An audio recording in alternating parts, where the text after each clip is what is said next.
Food sensitivity testing. With all the digestive disorders out there, most people have probably heard of food sensitivity testing by now. We all have to ask, why are so many people sensitive or allergic to so many foods now? Well, my friend, our food industry really took a backswing in the 50s with prepackaged, preservative-laden foods and Monsanto. We are now paying for it. More than ever, we are leaning to quick, effortless meals and less slow and traditional from-scratch meals. People are also going out less as a once-in-a-great-while treat to instead weekly or nightly. Restaurants' end game is to make money. Just because their food can sound healthy doesn't mean it is. They will do what they can to cut corners for profit, and because it is much easier to feed in bulk with things that are cheap or prepackaged or preserved. Our bodies are resilient, but with all the stress, lack of sleep, pollutants and carelessness, eventually it just cannot keep up. If you are someone who has experienced symptoms such as a prickly or bubbly stomach, gas, bloating, hives, rashes, swelling, joint stiffness, itching, breathing problems, racing heart, etc., you may be experiencing food sensitivities. Don't be mistaken, food sensitivities and allergies or intolerances are in different ballparks. Sensitivities are delayed reactions, meaning you might not be making the association because your reactions can happen hours or days later. Third, food sensitivity testing. This is an easy way to get a large overview of specific foods that you do well or not so well with. Ever hear of the anti-inflammatory diet? Well, that takes a one-size-fits-all approach. This test considers you as an individual, and we all have dynamically different bodies. Your anti-inflammatory diet will never be the same as mine or anyone else's. Finding your food sensitivities is crucial in healing because chronic inflammation is disease. Eating foods that cause an immune reaction in your body is causing chronic inflammation and weakening your immune system. As a naturopathic practitioner, you really want me to be able to understand you and be able to relate to you. That is why I want to share my own struggles, why it has driven my passion, and how this makes me want to help you as well. I did my first food sensitivity test, and this was after years of trial and error without it. I tried many things, and they helped and improved, but I still had inflammation and other symptoms sometimes. I finally decided to bite the bullet and just see what my results would be. I almost didn't want to know my results, because that would make me have to face it. I'd have no excuse to keep on eating things if I didn't really know if they were actually helping or hurting me. We all like to live in a little ignorance, don't we? I am an overall healthy individual now.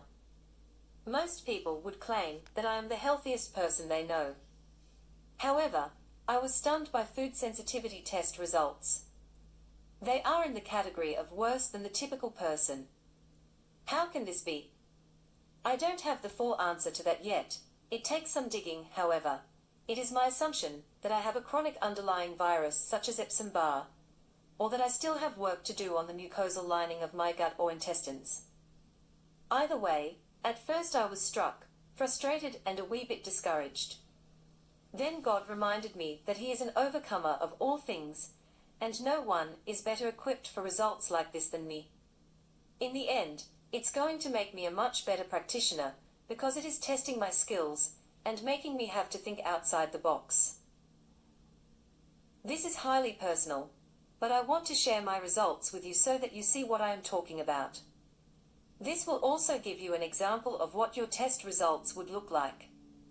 Take a few minutes to look it over. If you browse past it, it is very hard to understand.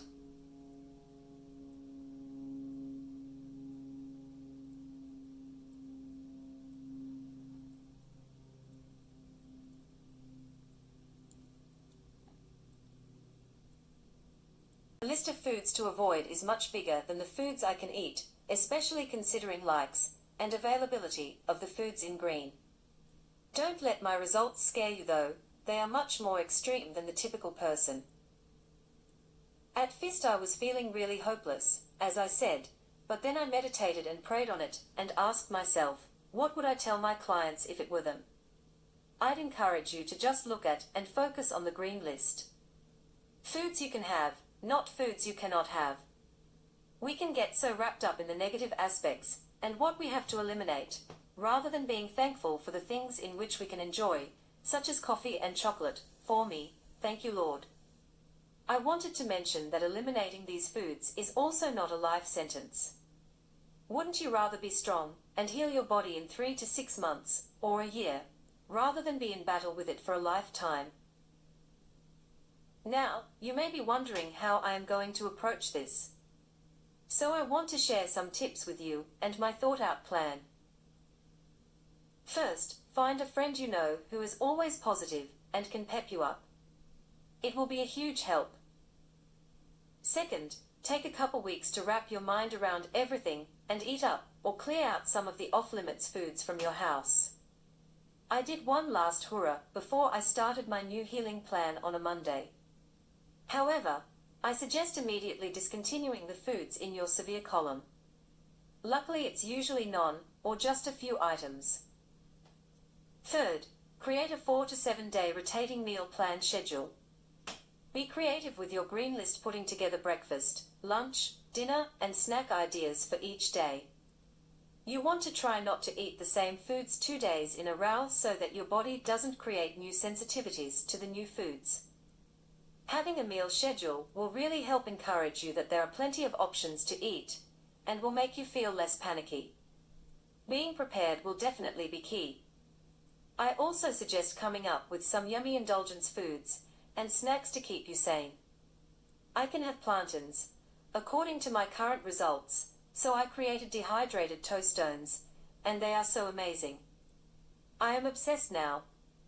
I also welcomed back a few foods that I had previously given up, so that has been pretty exciting. If you find it difficult to make up recipes with what's on your list, I can help. I truly love to do this kind of thing, and I am very creative.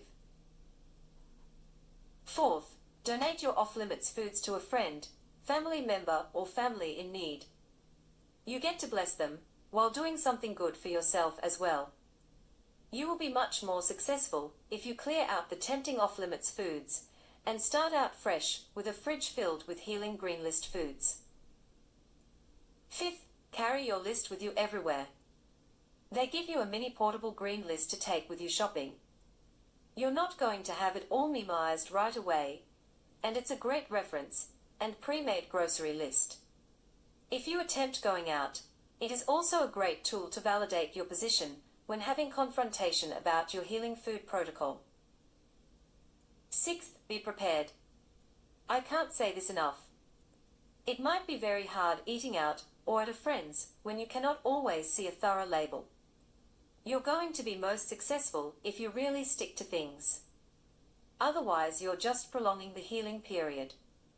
Some ways to do this is to take along snacks. Pre-check menus before going out. Don't be afraid to ask what all is in things. And don't be afraid to have them custom make you something. Especially if you go to a nice restaurant, the chefs need to be prepared to be able to customize dishes for people. I think nowadays, restaurants are much more understanding about these things. If you go to a friend's, maybe let them know ahead that you may not be eating there because you're on a healing protocol, and that you will eat beforehand or bring something to share with everyone that is also compliant for you. Seventh, choose friend dates not centered around food. Hiking, walks, playing sports, paddleboarding, etc. are all great ideas. Then you don't have to stress over the awkwardness of food. If you're even remotely concerned that you may have food sensitivities, contact me, and we can schedule a test for you. It's good to just know, and I will be here for you every step of the way.